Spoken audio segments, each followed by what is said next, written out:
Tout au long de l'histoire de l'humanité, d'innombrables batailles et guerres ont eu lieu. Certains avaient de petites proportions et impliquaient quelques nations, d'autres étaient pratiquement partout dans le monde, les armées combattues pour diverses raisons en raison de différents des territoires par religion et idéologie, certaines pour de justes raisons et la plupart du temps injustes, mais quelles que soient les raisons, une chose est fait: la douleur et la mort causées par les conflits étaient si grands qu'aucun ne peut même pas être calculé, et la Bible nous dit que l'avenir sera également plein de grandes batailles.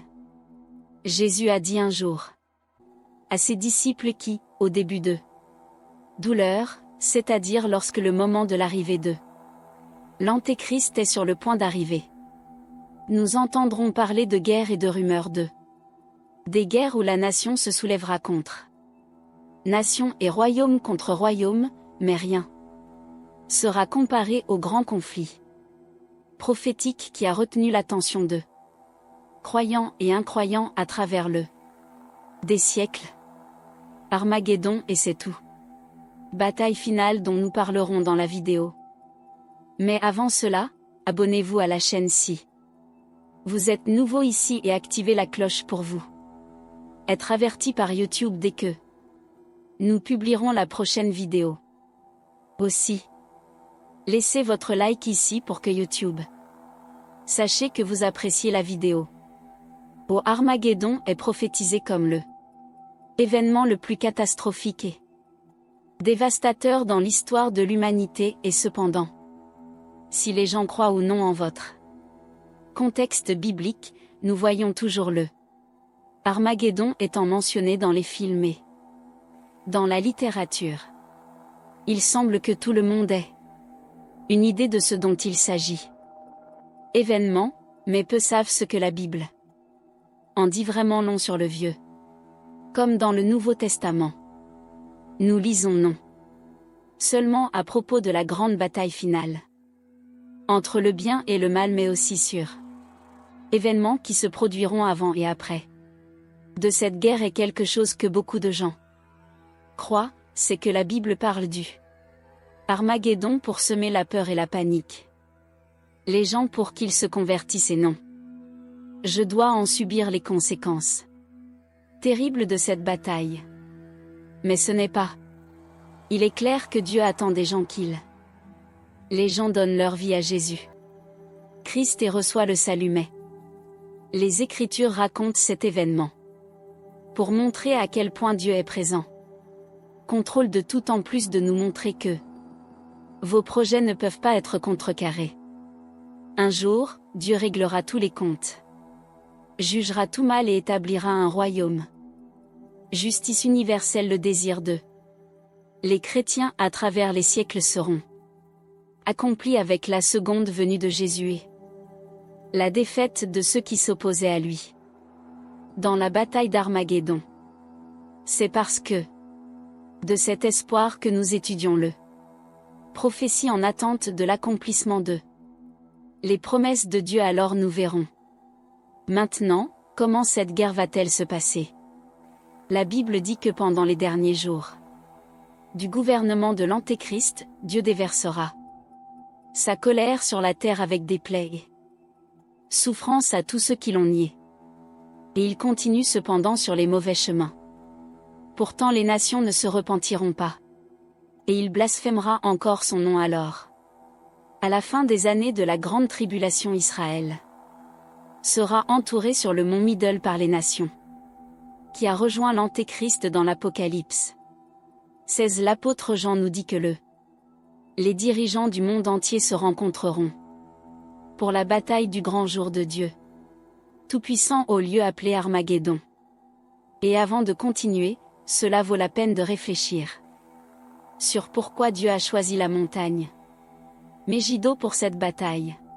Le mot Armageddon vient du livre des Juges, chapitres 4 et 5 dans l'Ancien Testament. À cette époque, le peuple de Dieu, il était petit face à ses ennemis, mais en bataille qui a eu lieu sur le mont Médo, il gauche Victorieux, c'est pourquoi Armageddon est le symbole de toutes les batailles où les Israélites sont inférieurs à leur ennemi, mais recevez la délivrance d'eux. Seigneur, quand ton peuple est opprimé, le Seigneur intervient pour le libérer et donner la victoire et revenir au livre de Apocalypse. L'apôtre Jean dit qu'il a vu le ciel s'est ouvert et Jésus en est sorti, monté sur un cheval blanc suivi de toutes les armées célestes, et dans leur robe et sur sa cuisse sera écrit roi des rois et seigneur des seigneurs dans. Puis un ange appelle les oiseaux du ciel pour un grand banquet au cours duquel ils mangeront le chair de tous ceux qui se sont levés contre le peuple d'Israël, mais cela guerre, ce ne sera pas comme les autres qui a duré des décennies dans le. C'est vrai que la bataille d'Armageddon durera peu de temps, car les ennemis seront écrasés sans aucun effort par une partie du Seigneur. C'est à ce moment-là que ce sera versé sur le monde la 7e coupe du colère de Dieu. Voyons ce qui est écrit. Le 7e ange versa sa coupe en l'air, et du sanctuaire vint une voix forte qui est venue du trône en disant que c'était fait. Il y avait puis des voix éclairs tonnaient, un fort tremblement de terre. Il n'y en avait jamais eu tremblement de terre aussi fort que celui-ci depuis l'homme existe sur terre dans une large mesure. La ville était divisée en 3 parties, et là les villes des nations ont effondré. Dieu se souvint de Babylone la grande et lui donna la coupe du vin de la fureur de sa colère. Toutes les îles ont fui et les montagnes disparues et tombées sur les hommes. D'énormes grêlons venant du ciel, d'environ 35 kilos chacun, ils ont blasphémé contre Dieu à cause de la grêle, parce que la peste avait été terrible. Après tout ça, Jésus rejettera l'antéchrist et le faux prophète dans le lac de feu de l'enfer, et tous les hommes qui l'ont servi seront tués et mangés par les oiseaux. Puis Jésus liera Satan et établira ses 1000 ans de règne sur le pays, où gouvernera avec son Église et aussi avec ceux qui sont morts pendant la grande tribulation, pour ne pas avoir s'est incliné devant l'antéchrist. Ce gouvernement de 1000 ans de Christ réfute l'idée présentée dans des films et des livres qui Armageddon est la fin du monde. Ce n'est pas le cas. Marquera la destruction de notre planète. Autant le croit, parce que selon Bible, la terre est la demeure éternelle de tous ceux qui ont reconnu Jésus comme leur sauveur et a fait la volonté du Papa. Vois ce que c'est écrit. Le Seigneur aime ceux qui pratiquent justice et n'abandonnera pas ses fidèles. Sera toujours protégé, mais la descendance des méchants sera éliminée. Les justes hériteront de la terre et en elle restera pour toujours. C'est important. Rappelez-vous que ce monde sera complètement renouvelé pour que le peuple de Dieu, que le Seigneur demeure en lui pour toujours. L'apôtre Jean a vu un nouveau ciel et un nouveau la terre comme premier ciel et premier. La terre avait le passé et la mer n'est plus existait. Cela montre à quel point Dieu est puissant, car il purifiera tout ce monde que Satan a essayé de détruire. Supprimer tous les effets du péché.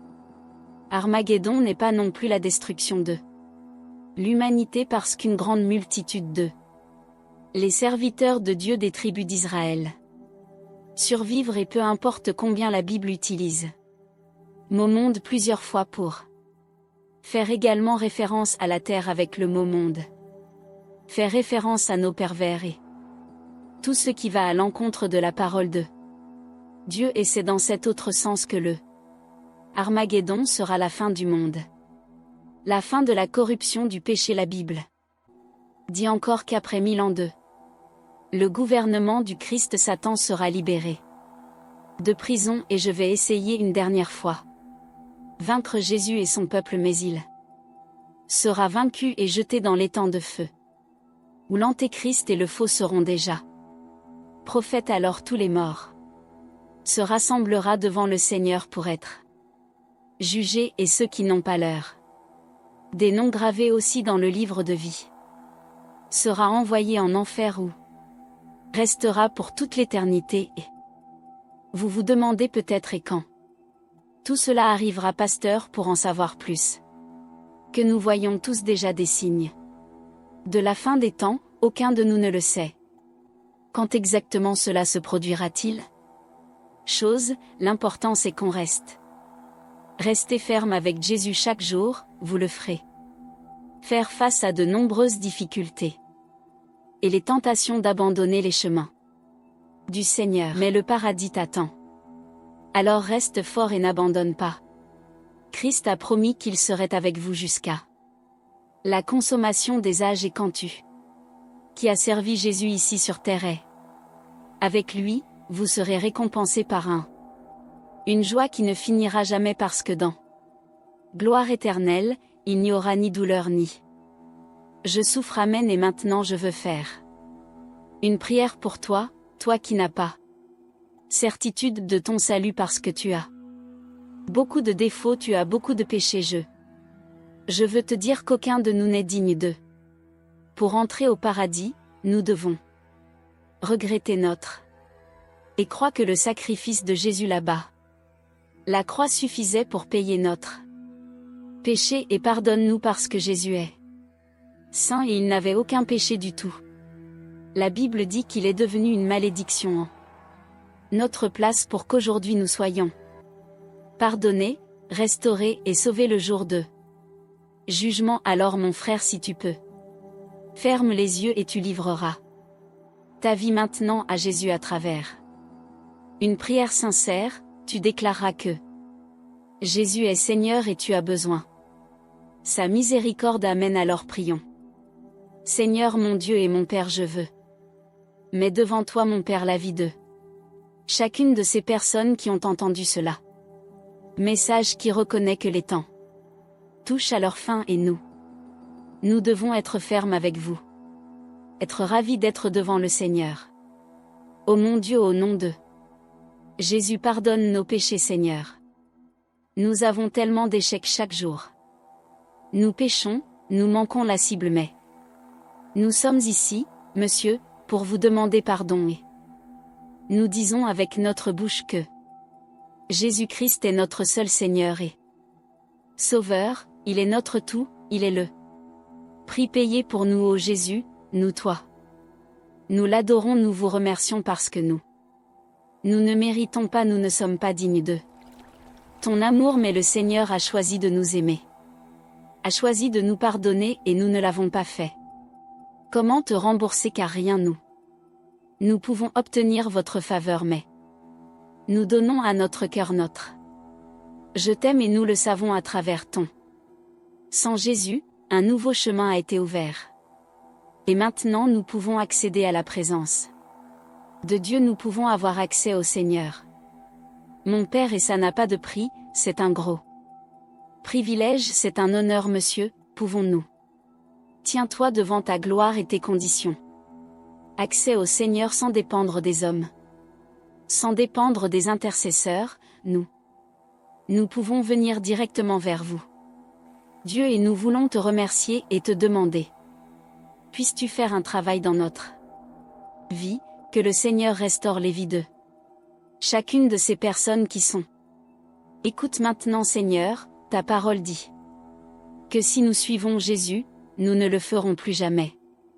Nous marcherons dans l'obscurité, et combien de personnes maintenant, mon Père, est dans les ténèbres du péché, sont esclaves de mauvais désirs pour mauvais sentiments. Seigneur, au nom de Jésus, apportez la liberté qu'à partir d'aujourd'hui, ils viennent marcher avec Jésus de front, élevés en ayant une vie victorieuse, tout restauré à la gloire du Seigneur. Ô mon Père, nous te félicitons pour ça opportunité, et nous vous demandons de rester avec nous chaque jour de notre vie, au nom de Jésus je prie et merci. Amen. Si vous l'avez aimé, partagez-le avec vos amis et abonnez-vous à la chaîne. Que Dieu vous bénisse.